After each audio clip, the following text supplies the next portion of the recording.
the Japanese were bombing the U.S. fleet stationed at Pearl Harbor Naval Shipyard.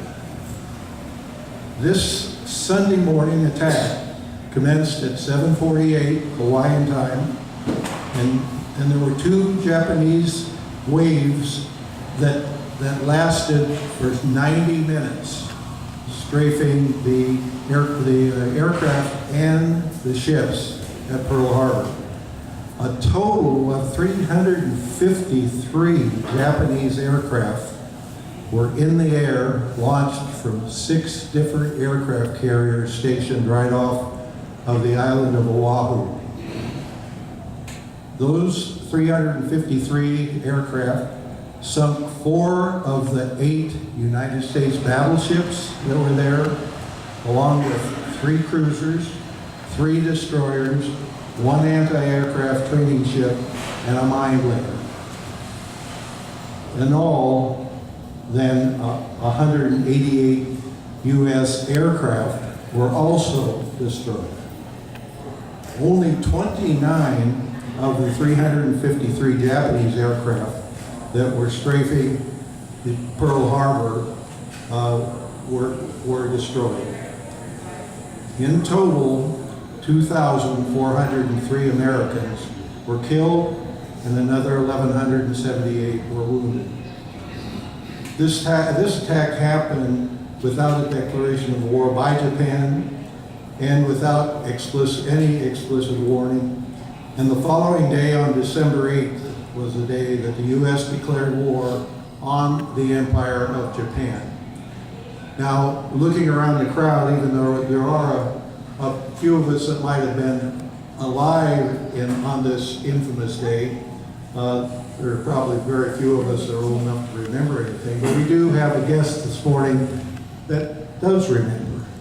And that's because she was a young lady, probably, I know she was still in grammar school by her age, but she has some thoughts and information to share with us from that experience. She is none other than a former city councilwoman and resident of Vallejo, and also, I might say, graduate of Vallejo High School, so she goes a long way. And that would be Joanne Shockley. Joanne?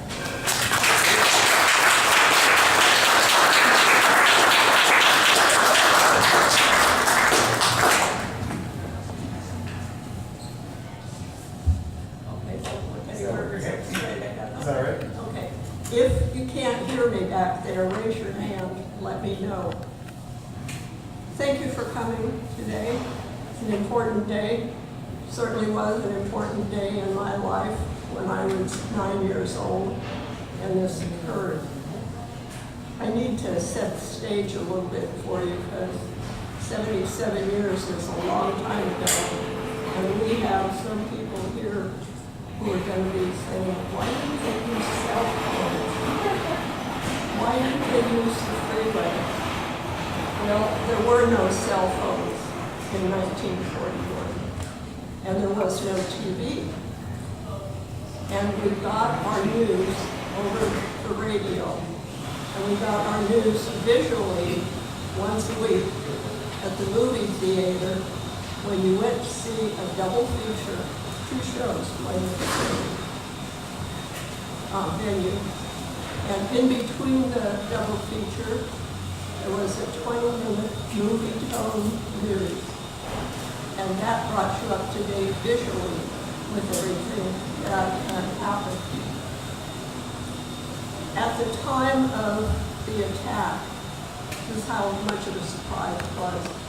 There were 2 Japanese diplomats in Washington about to see President Franklin Roosevelt. Obviously, they were ushered out of the country very quickly when the attack was discovered. It was very uncertain at the beginning if there had been an attack because radio communications were out virtually.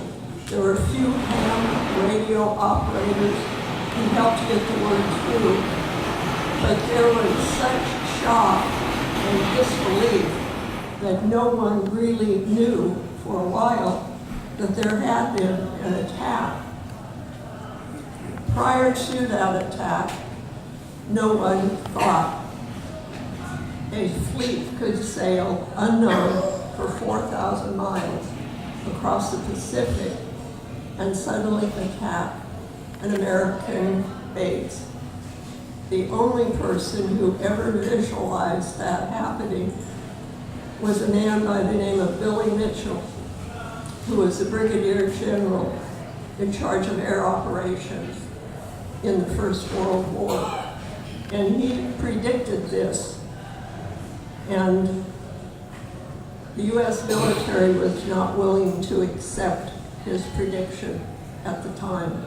They were also still thinking that airplanes were a toy and that dirigibles were the way to go. Well, when the Hindenburg went down, that ended that idea. But Billy Mitchell did not do well with his prediction. So what happened on December 7th here in Vallejo? This is very personal, so I can't speak for everyone that was here. But my family and I were getting ready to head towards San Francisco. There was a family over there, the matriarch of which my mother had been friends with from the time they were 4 years old. And those two ladies were in the 1906 earthquake in San Francisco. They were together and they remained friends all the rest of their lives. So every Christmas, we went over there, also other times during the year, to deliver Christmas presents. We had the car all loaded up. It was a 1941 Plymouth two-door. And the driver was going to be my brother-in-law, who had married my sister in June of that year and was a Marine stationed on Mare Island, the staff sergeant and the quartermaster. We didn't know whether to go to San Francisco or not because we really didn't know what had happened. There was no confirmation, no government report. So he said, okay, I will take the chance and go, but we may not be able to stay. That is exactly what happened. He got edgier and edgier as the day went on. So we stayed maybe a couple of hours. We turned around and came back. Now another little setting the stage. Driving to San Francisco in 1941 was a lot different than it is now.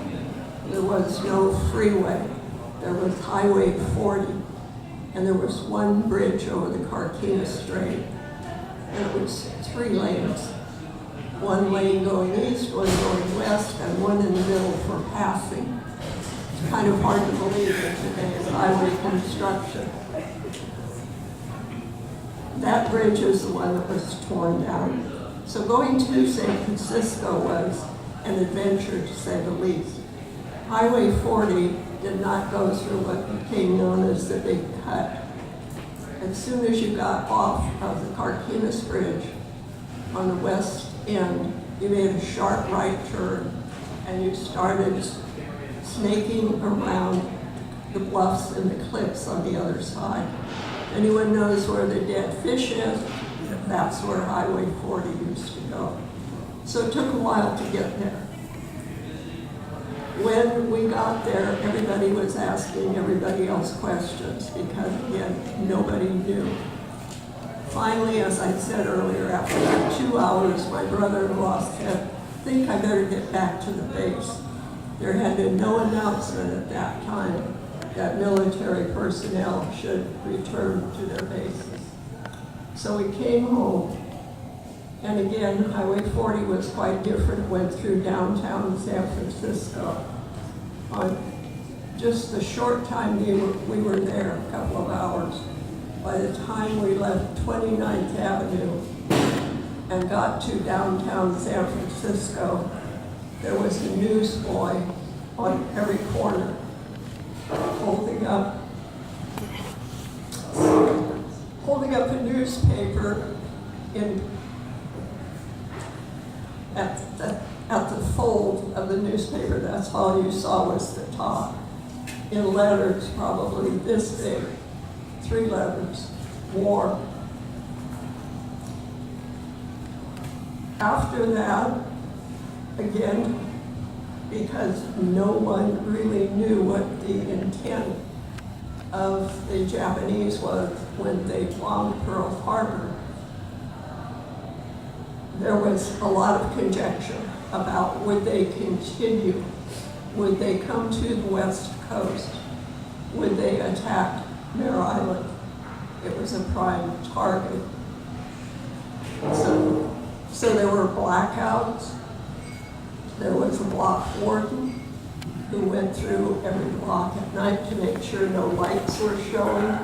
There were little hoods to put over car headlights so that the light would reflect downward and not upward. So if you had to travel at night, you could not be seen from the air. Eventually, it was determined that the intent of the bombing was to take out the Pacific Fleet. There was no intention to proceed further east and come onto American soil. Although you may remember having heard about an unknown attack in Los Angeles, I believe it was in February of 1942, that no one ever figured out what was there. So there were a lot of changes. Everything was rationed. Gas was rationed. Shoes were rationed. They needed the leather for the boots. Sugar, meat, butter. Everything that was needed to support the troops was rationed. There were no new cars. From 1942 to 1946, there were no new tires. All of the car dealerships sold used cars, and the tire shops sold recap tires. So it was quite a different world for a long time. We obviously came through it. Everybody remembers President Roosevelt's Day of Infamy speech. 3 days later, Germany and Italy declared war on the United States and we declared war on them. So that's kind of a personal recount of what happened on December 7th. And I thank you all for coming and helping to observe a day that changed history.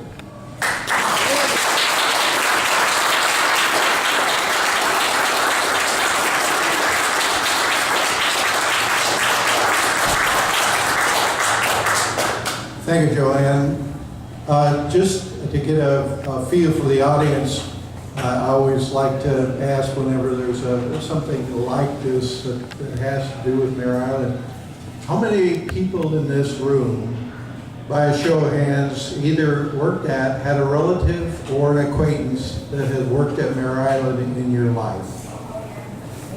And that's about 90% of those that are here today. And maybe some of you didn't want to share that with us, but at any rate, that really does give us sort of a cross-section on how important Mare Island was to the economy of Vallejo, to the history of Vallejo. And I think what you're going to hear next will even shed more light on that, how important it has been. There have been a lot of firsts done at Mare Island, but I consider what we're going to hear next to be a pretty interesting first that, quite frankly, until a couple of months ago, was virtually unknown. We knew we had the equipment in storage, but until Dennis Kelly took the trouble to research it and then tie the research back to the hardware, it was virtually unknown. So at this time, I would like to introduce a Mare Island employee. This one was only from 1974 to 1996, so he's sort of a short timer. But at any rate, gives me a great pleasure to introduce Board of Director, long time for the Marion Historic Park Foundation, Dennis Kelly.